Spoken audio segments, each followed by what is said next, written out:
Face aux défis politiques et sociaux qui exigent cohésion et exemplarité, Yahya Fofana, président du mouvement des Forces d'Avenir, MFA, appelle les dirigeants ivoiriens à réaffirmer 3 valeurs essentielles: paix, responsabilité et discipline.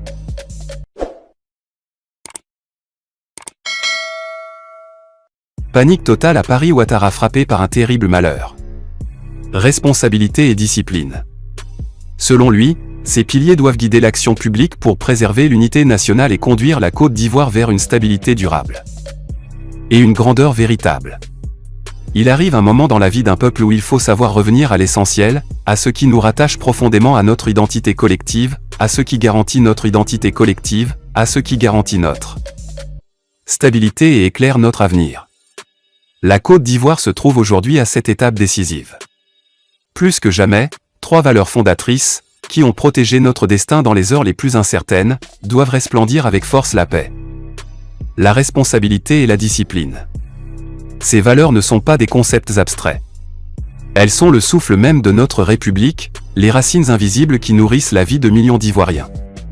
La paix n'est pas qu'une simple absence de tension. Elle est une construction lente, patiente, fragile, mais essentielle. Elle se forge dans les gestes retenus, dans la maîtrise de soi, dans la dignité des échanges, dans la capacité des dirigeants à s'écouter, à s'entendre, à se respecter. Lorsque la paix se fissure au sommet, c'est la nation entière qui retient son souffle. Mais lorsque la paix est portée avec courage, avec sagesse, avec sincérité, tout un peuple retrouve confiance et espérance. La responsabilité est la marque. Elle impose à chacun de mesurer la portée de sa parole, l'effet de ses actes, la signification de son attitude. Être responsable, c'est comprendre que chaque geste public résonne dans les foyers, dans les écoles, dans les champs, dans les ateliers. La responsabilité exige un dépassement de soi, une fidélité totale à l'intérêt général, un refus des susceptibilités personnelles lorsque la nation a besoin d'unité. C'est en cela que se reconnaissent les femmes et les hommes d'État.